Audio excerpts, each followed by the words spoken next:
Assalamualaikum warahmatullahi wabarakatuh. Saya Yoga Satria Putra, salah satu mahasiswa dari Universitas Muhammadiyah Riau.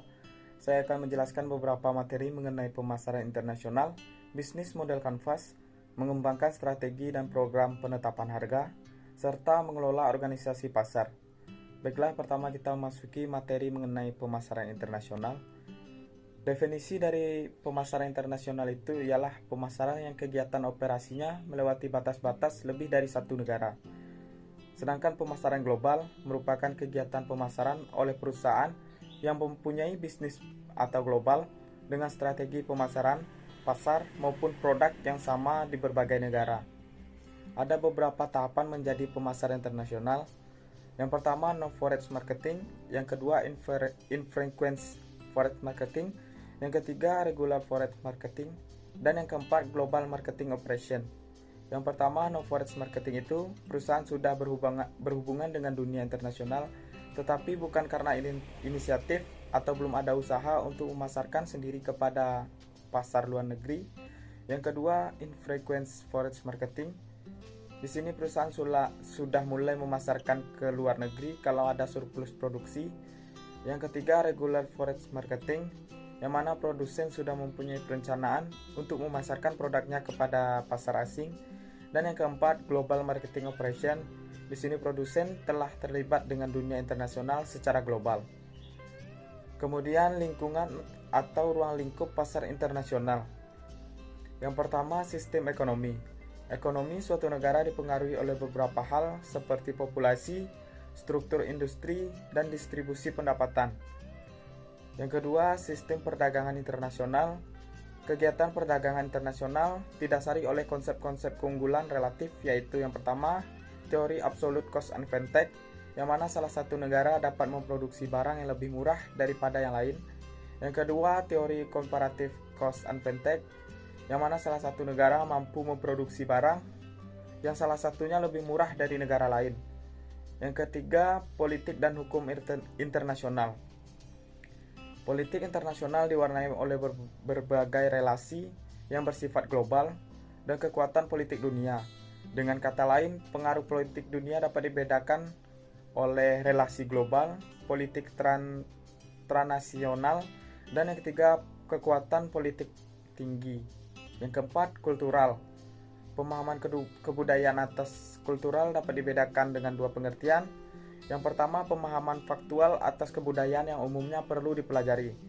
Yang kedua, interpretasi atas pemahaman kebudayaan, yaitu kemampuan untuk mengerti dan memahami secara penuh berbagai nuansa dari perbedaan pola kebudayaan.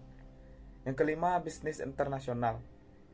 Bisnis internasional akan mampu meningkatkan hubungan global dalam bidang keuangan, pasar, teknologi, dan standar kehidupan antar negara. Selanjutnya, sasaran pasar internasional. Secara umum, segmentasi pasar internasional adalah berdasarkan aspek geografi, yang mana terbagi menjadi berbagai kelompok pasar, yaitu kelompok pasar Eropa, Timur Tengah, Asia, Amerika Utara, dan kelompok pasar Afrika. Selanjutnya, strategi memasuki pasar internasional terbagi menjadi dua strategi, yaitu exporting dan joint venturing. Exporting ini ekspor yang proses transportasi barang atas komoditas dari suatu negara ke negara lain. Sedangkan joint venturing ini metode yang memasuki pasar luar negeri dengan bergabung dengan perusahaan-perusahaan yang telah memproduksi atau memasarkan produk-produk. Ada 4 tipe dari joint venturing ini. Yang pertama, lisensi, kontrak manufacturing, manajemen contracting, dan joint ownership. Selanjutnya, program pemasaran internasional. Program pemasaran internasional yang meliputi produk, promosi, harga, dan distribusi internasional. Kesimpulannya, pemasaran ini serangkaian kegiatan yang melibatkan seluruh strategi bauran pemasaran untuk meningkatkan nilai barang atau jasa yang pada akhirnya memberikan kepuasan pada stakeholder seperti pelanggan, pegawai, atau pemilik modal. Kemudian materi selanjutnya yaitu bisnis model kanvas atau disebut dengan BMC. BMC ini sebuah tool yang dikembangkan oleh Alexander Osterwelder yang dipopulerkan melalui bukunya Business Model Generation. BMC ini dikembangkan untuk membantu organisasi bisnis dan pengusaha pemula untuk memetakan dan melakukan analisa terhadap model bisnis mereka. Ada 9 elemen dalam bisnis model Canvas ini. Yang pertama customer segment, yang kedua value proposition, yang ketiga channel, yang keempat customer relationship, yang kelima revenue stream, yang keenam key activity, yang ketujuh key resource, yang ke-8 key partnership, yang ke-9 cost structure. Yang pertama customer segment. Customer segment ini merupakan elemen pertama yang harus dimiliki dalam memulai bisnis, yang mana model Canvas dalam menentukan segmen pelanggan mana yang akan menjadi target bisnis. Yang kedua, value proposition. Value proposition ini adalah sekat yang merupakan keunggulan produk, apa saja sesungguhnya poin-poin yang dapat mendatangkan manfaat yang ditawarkan oleh perusahaan bagi customer terhadap segmennya. Hal ini menjadi kesempatan bagi kita untuk menjabarkan kekuatan dan keunggulan yang membedakan bisnis kita dengan bisnis yang lain. Kemudian channel. Channel ini melalui penggunaan channel yang tepat kita bisa menyampaikan value proposition kepada customer segment. Jadi kita pikirkan dulu channel yang kita akan gunakan dengan baik. Kemudian customer relationship. Customer relationship ini merupakan elemen di mana perusahaan menjalin ikatan dengan pelanggannya. Perlu pengawasan yang ketat dalam intensif agar pelanggan tidak mudah berpaling ke bisnis yang lain. Yang kelima, revenue stream. Revenue stream ini merupakan bagian yang paling vital di mana organisasi memperoleh pendapatan dari pelanggan. Elemen ini dikelola semaksimal mungkin untuk meningkatkan pendapatan bisnis.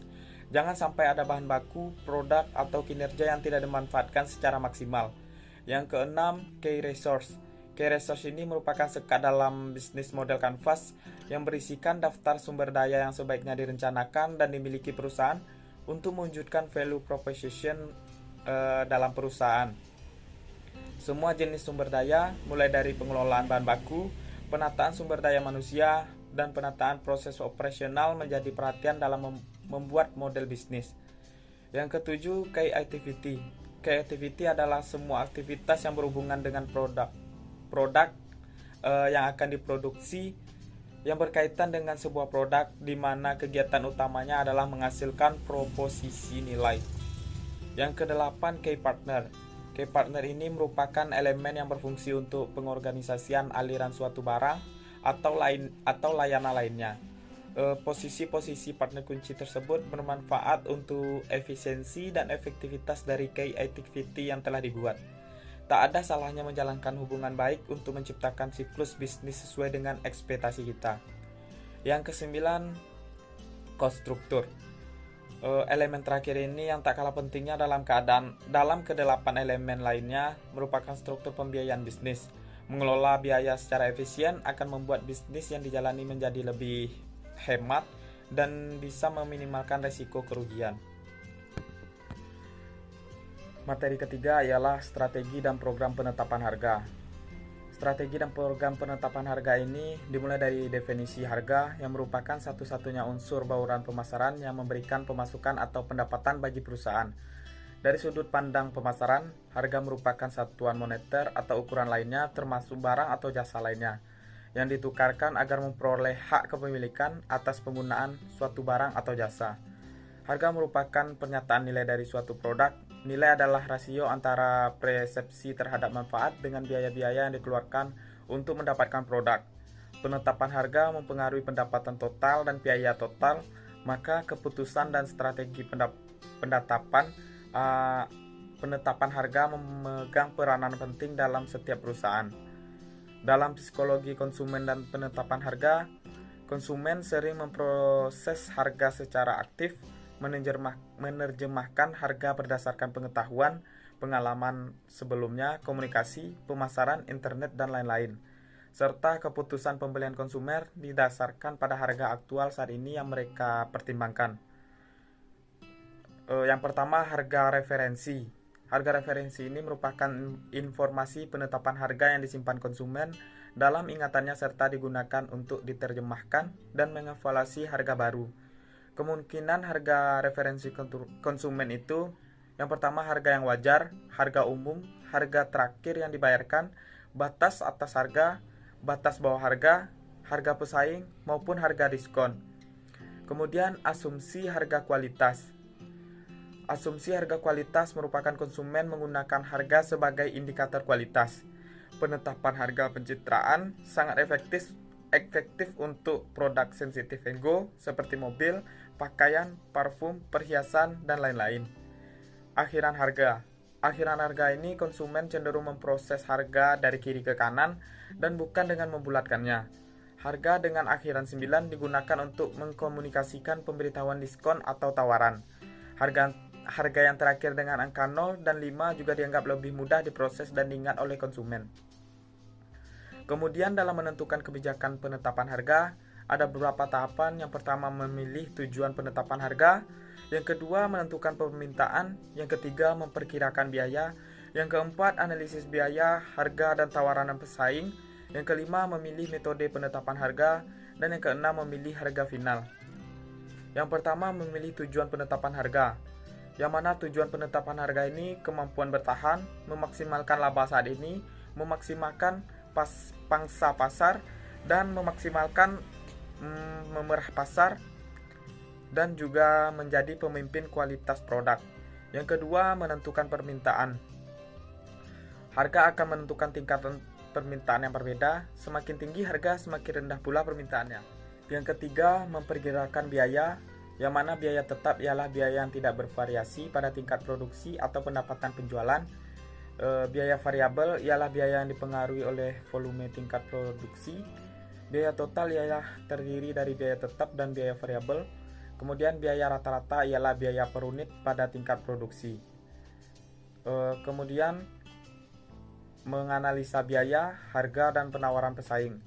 Perusahaan harus membandingkan harga pesaing dalam jumlah yang dekat, yang mana pesaing akan bereaksi terhadap pengenalan harga baru atau perubahan harga lama jika jumlah perusahaan hanya sedikit. Produk bersifat homogen dan pembeli memiliki banyak informasi. Yang kelima, memilih metode penetapan harga seperti markup pricing. Yang kedua, target return pricing. Yang ketiga, perceived value pricing. Yang keempat, value pricing tersebut. Yang kelima, going rate pricing. Yang keenam, action type pricing.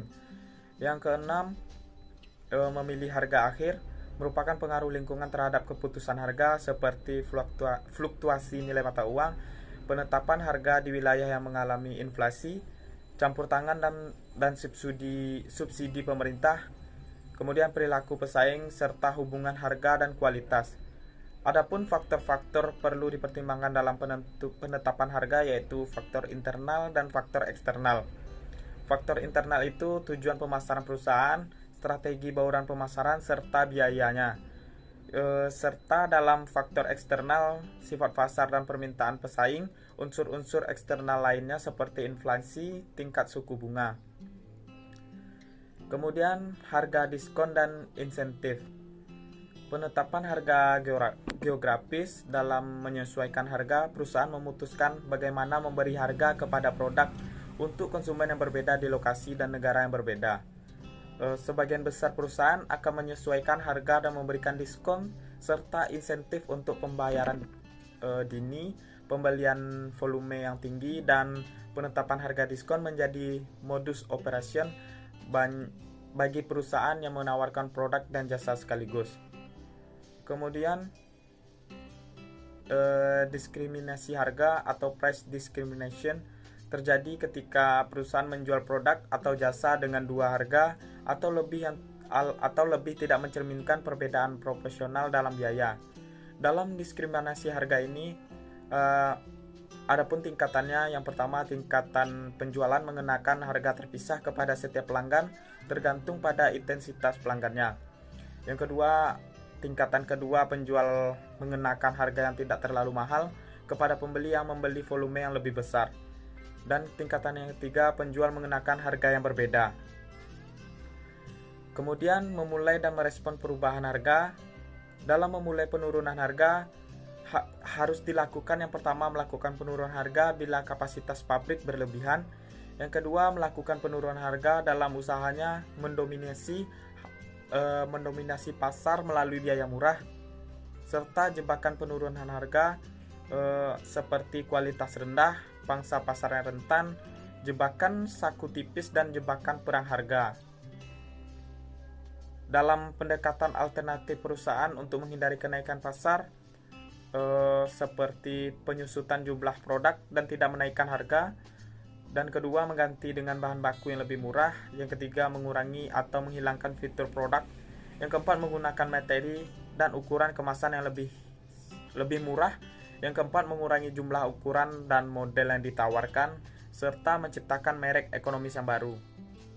Kemudian materi terakhir yaitu mengelola organisasi pemasaran holistik untuk jangka panjang. Mengelola departemen pemasaran terbagi menjadi beberapa organisasi, yaitu organisasi fungsional, geografis, manajemen produk atau merek, manajemen pasar, dan terakhir organisasi manajemen metrik.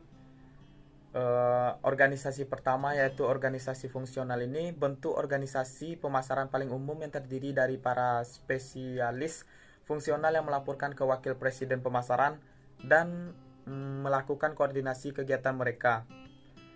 Organisasi fungsional kelebihannya administrasi lebih sederhana tetapi memiliki kekurangan, yaitu kurang efektif jika jumlah produk dan pasar meningkat, dan juga kekurangannya persaingan antar bagian.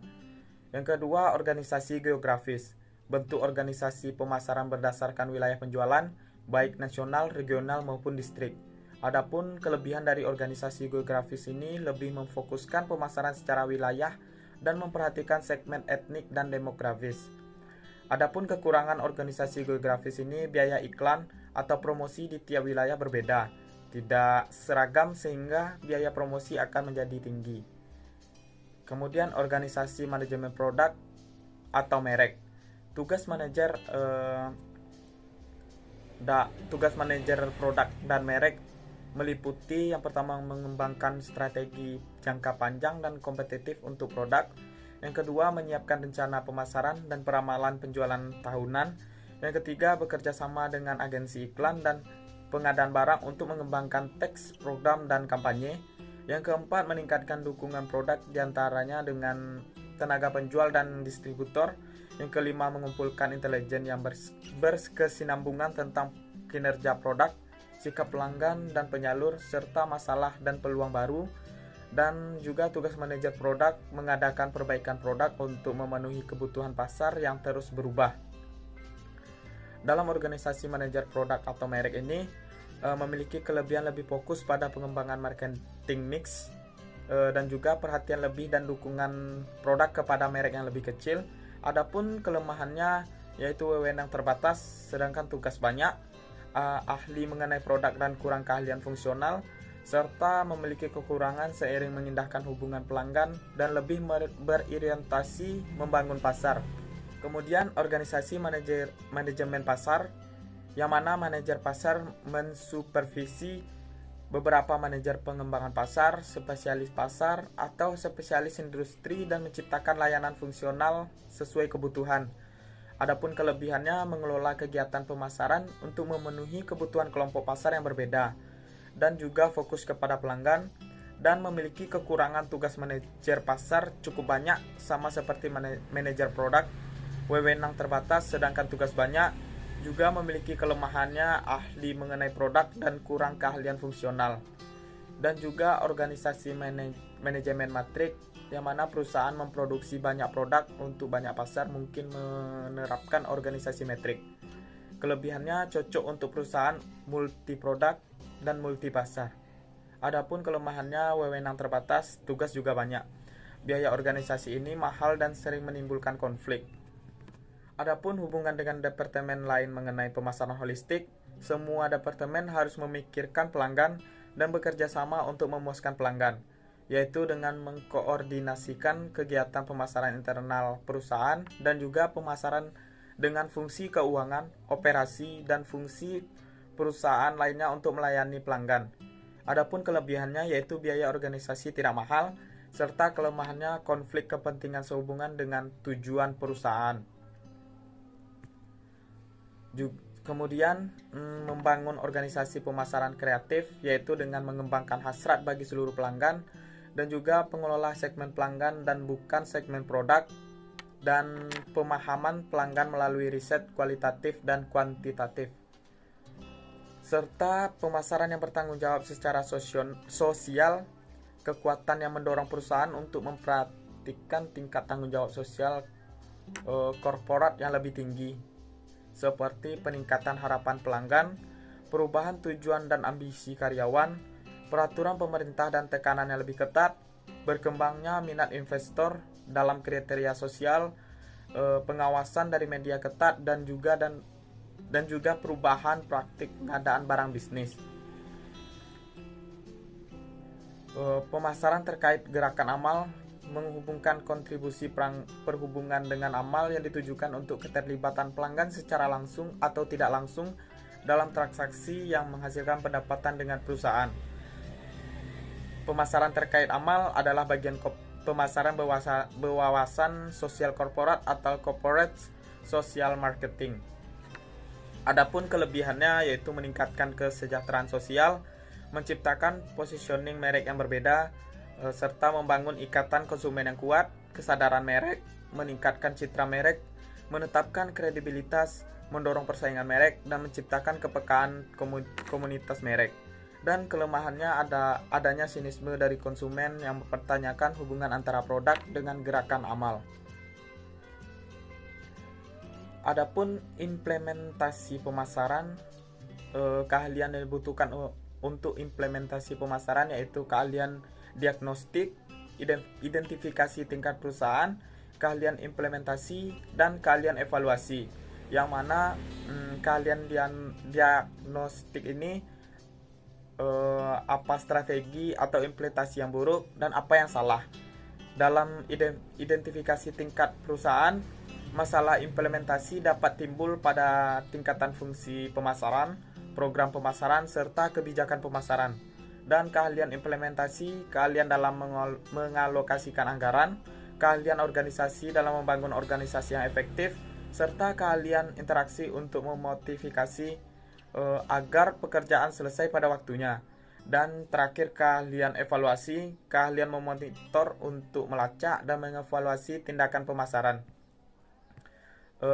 Adapun audit pemasaran yaitu pemeriksaan yang komprehensif, sistematik, independen secara periodik terhadap lingkungan tujuan, strategi dan aktivitas pemasaran dalam perusahaan atau unit bisnis dengan tujuan untuk mengidentifikasi permasalahan dan peluang serta untuk memberikan rekomendasi dan rencana tindakan untuk memperbaiki kinerja perusahaan tersebut, yaitu seperti audit lingkungan pemasaran, strategi pemasaran, organisasi pemasaran, produktivitas pemasaran, serta fungsi dari pemasaran tersebut.